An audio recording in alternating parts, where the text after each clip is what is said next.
So let me, obviously, we are thrilled, and I'm going to be honest, I have not read the full opinion. It's about 130 pages total, and I've only skimmed it, so, you know, I can't go into too much detail about it. But the short of it is that we won on the alibi issue, and the other issue, the cell tower issue, was reversed. So at the circuit court, we had won the cell tower issue and lost the alibi issue, but it was essentially a flip-flop.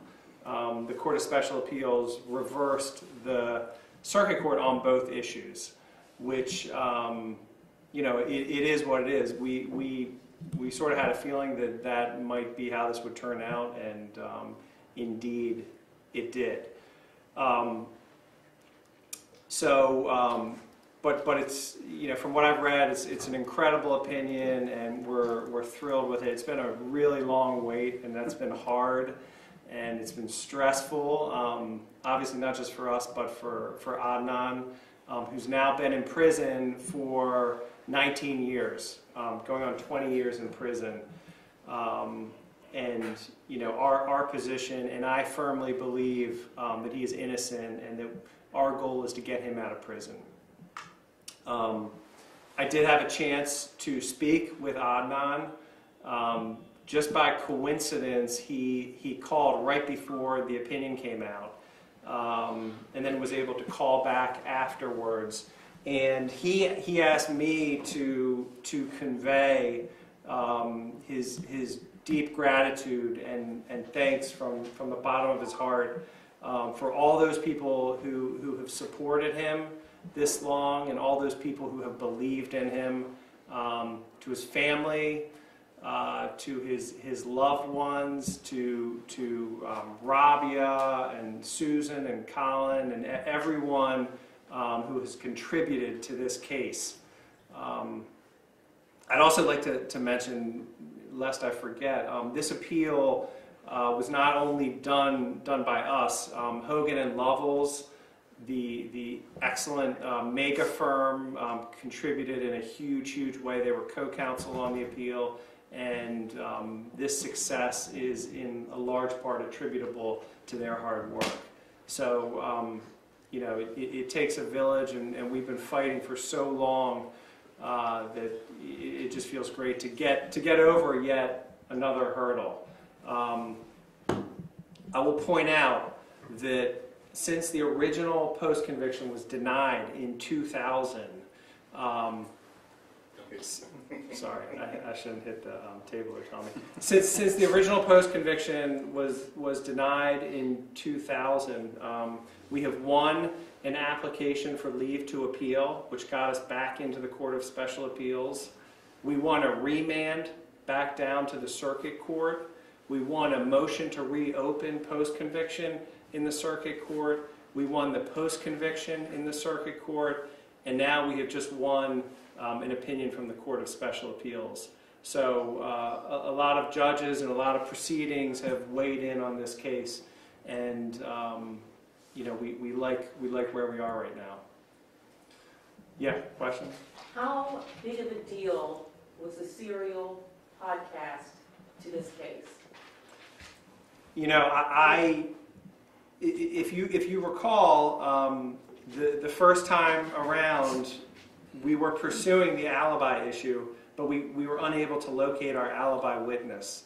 And Serial kind of shook the trees, and that enabled us to get in contact with Asia McLean and bring her to Baltimore for the post-conviction hearing, I think it was 2 years ago. And so in that way, Serial was huge. And Serial has also helped build this groundswell of support for us and for Adnan and for the case, and that has really fueled these efforts and allowed us to keep fighting on the way that we have. And just emotionally, this has gone on for so long now that without all the support of all these people, you know, it would have been very hard to maintain this high level of intensity and keep fighting like we have been able to. So Serial was enormously helpful, and you know, in addition to being incredibly entertaining, it was a great piece of reporting by Sarah Koenig. What's the immediate impact of this decision on Adnan? So, I mean, I think the good thing is we won this appeal. It's possible that the state could try to appeal again. We hope that they don't do that. We hope that they will come to the conclusion that this has gone on for long enough, and if anything else is going to happen with this case, let's retry it again. Let's take it to a jury in Baltimore City and let them decide whether Adnan Syed is guilty or innocent. But you know, this process has taken so long already. It's time to make some final resolution, and we hope that the state will see it the same way that we do. But you know, so we don't know what's going to happen with that. The ball is in the state's court in that respect. But we will certainly weigh all options. One of the things that we will consider is an effort to try again to get Adnan out on bail. We haven't made any decisions about that, but that's something we'll sit down and consider in the following days and weeks. How strong is your chances of getting a full overturn on his conviction now that the opinion has come out? If we get back in court for a jury trial, we like our chances. We like them a lot. We think we're going to win a trial. Your opposing counsel is currently running for state's attorney in the city of Baltimore, and does it say anything the way trying a case, to continue going with a case like this, does that say anything to you about the state's attorney's race, about the kind of state's attorney he may be if he were to be elected in this city?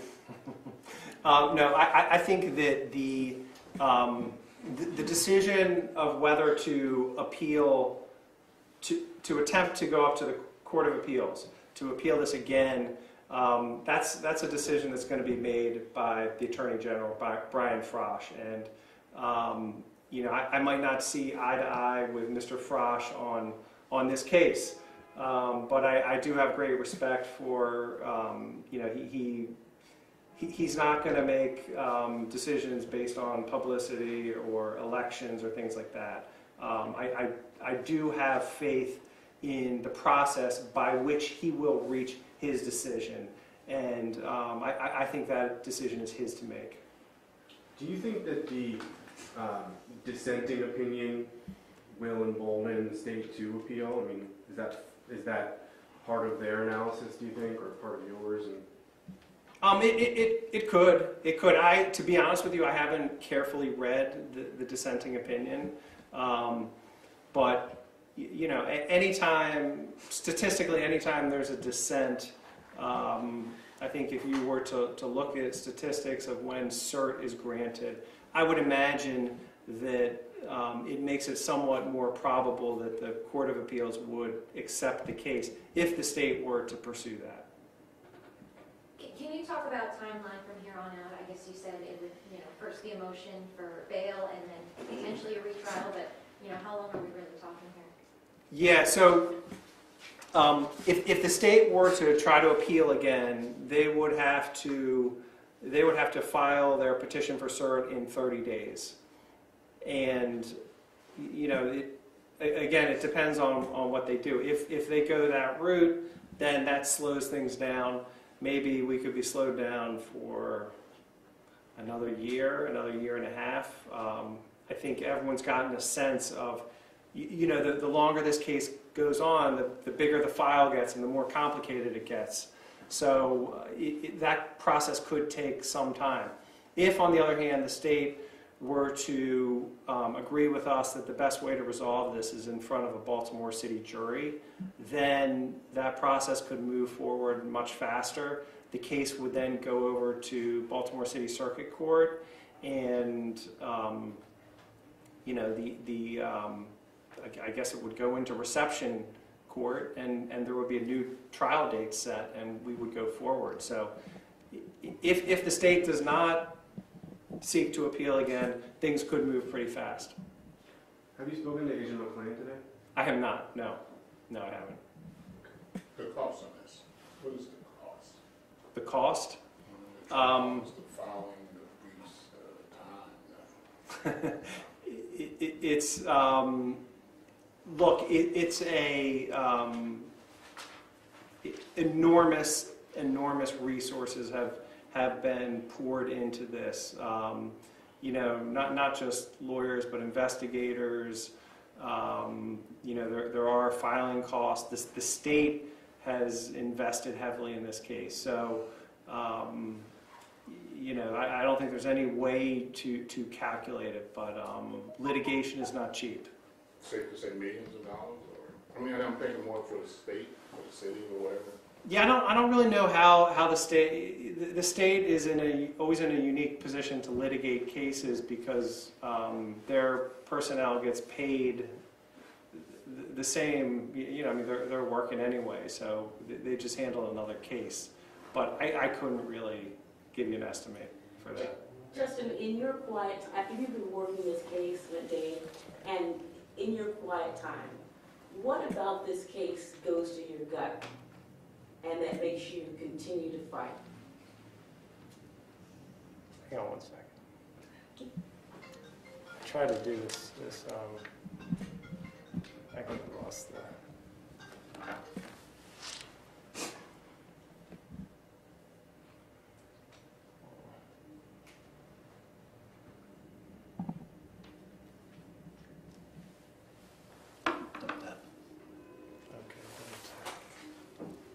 Sorry, we're back on. And the reason I'm doing this on Periscope is we have a lot of supporters who can only follow this way. They're not in Baltimore. They don't have access to local media. So I'm sorry. What was the question again? The question was, you know, you worked long and hard on this, and you know, in your quiet time when you're reflecting on this, what is it in your gut that makes you continue to fight for this case? Fight for Adnan. It's funny. I just had a conversation with him, and you know, I'm not violating any attorney-client privilege.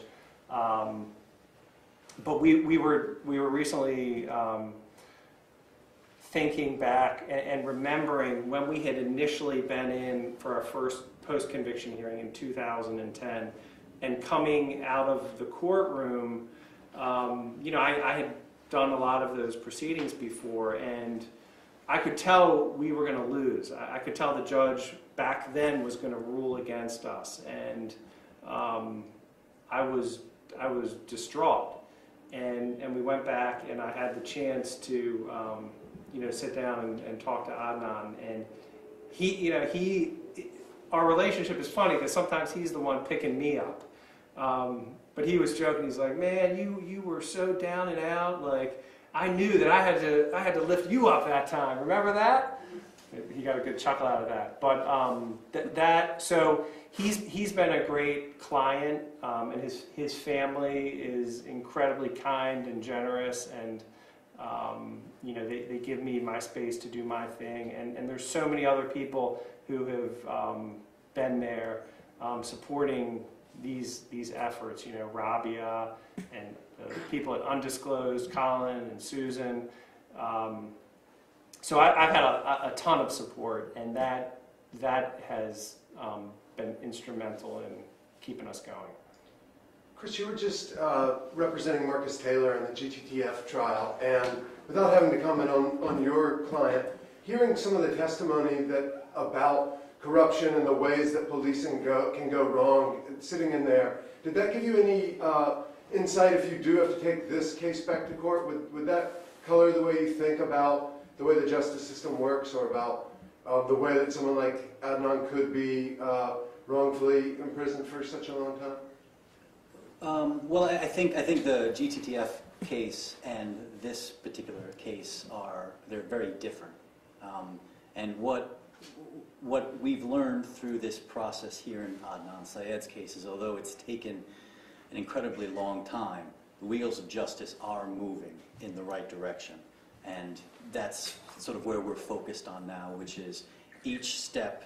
It's tough to get over it, but we're making that progress. So, you know, the issues with the police force is sort of in the back of my mind today. I'm sort of very, very pleased with with the ruling and where we are and what we're going to be able to do for Mr. Syed going forward.